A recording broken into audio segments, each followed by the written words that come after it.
there was the letter or chapter Back to the Future Fuel, which talks a little bit about your struggle with Lyme disease and how you ended up at a holistic center in Long Island, which I'm guessing is this one.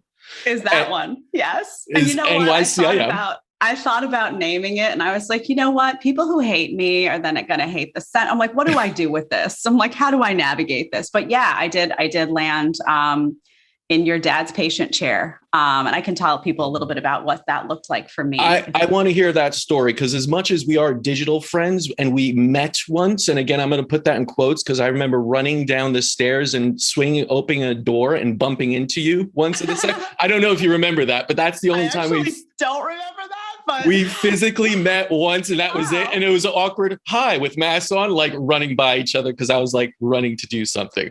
But I want to hear the story because I don't know it. And I know Lyme patients in general love to hear stories of others who are now healthy. So could you share a little bit about your story and your journey with Lyme disease? Oh, it was wild. It was life-changing in many ways, both good and bad. But essentially I was, 36 years old. I'm 42 now. So not that many years ago. And I went out to the Hamptons for a weekend. And I never went in the grass. I sat on a deck, and I came home that weekend. I had a little rash on my leg that looked it didn't itch. It didn't bother me. It was in a weird spot. I could have completely missed it. I didn't, luckily, but it was a little circle. In 24 hours, it was gone. I knew nothing about ticks. I grew up in, New York City, Staten Island, Brooklyn, you don't grow up hearing about a tick population and the potential dangers of that. I came home. I was like, you know what? I'll go to the doctor for this. It was gone before I could even go to the doctor. I said, oh, it must have been nothing. Okay. A few weeks later, I'm in bed sleeping, and I wake up. I am drenching my bed in sweats. I mean, I was like, am I getting sick? I said, oh, I must be getting a virus, or maybe I was getting a flu or something, and it just kind of worked its way out of my body. Goes away.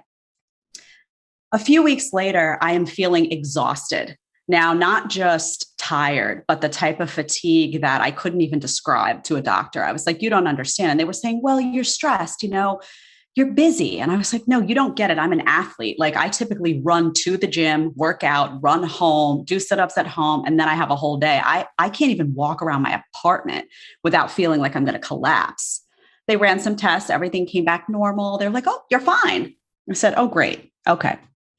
A few months pass. This is going on months now. Mm-hmm. And I'm sitting in front of my television, and I feel like the right side of my face is numb. I completely panicked. I said, oh my gosh, did I have a stroke? What is going on? Tingling, numbness, oddness. That escalated. I would be on television. At one point, I was, rotating co-host at the time over at Fox, and I would be sitting in the green room, and I would get these rushes of panic. And I'd be like, wait a minute, I'm not nervous being on TV. I had never really suffered from panic attacks. I was like, what is this? It felt physical.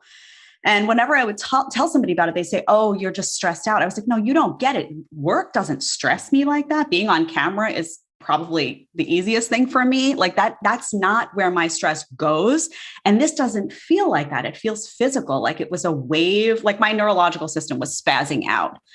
No one believed me. Okay. This went on for a few months. The symptoms were wild. But finally I got a diagnosis. I went to my primary care physician. She calls me one day and she says, you have Lyme disease. And I said, I have what? I said, I'm just fixing this to make sure the IG Live, we're going to need a charger in there.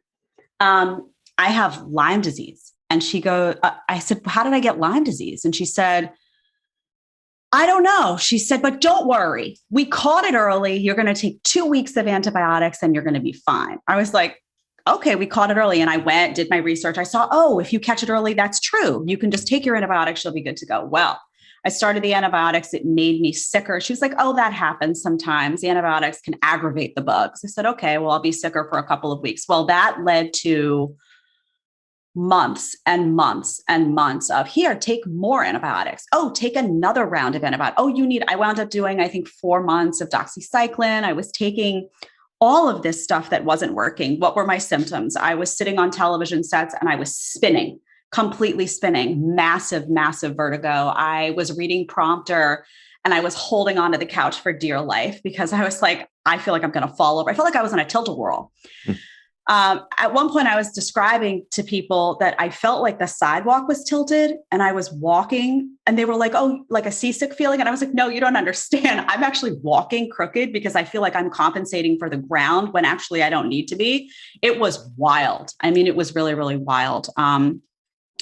I turned to Chinese medicine for a little bit, hoping that that would help. I think to an extent, the herbals did help me more so than the antibiotics had, but I always felt like I'd get a little bit better and then I'd get a little bit worse. Now, the frustrating thing is that I was functional. I was able to exercise. I was not bedridden. I was able to work, but had brain fog, which try being on television doing the news with brain fog. That was fun. I had brain fog. I had odd rushes of palpitations, things I had never had in my life. I had odd temperature deregulation. Vertigo was crazy. So I felt like a sick person. I don't know if that makes sense. And I couldn't get someone to understand. They'd say, well, if you were really sick, you wouldn't be able to do what you're doing. And I was like, no, I'm sick, but I've mastered how to not feel well and hide it.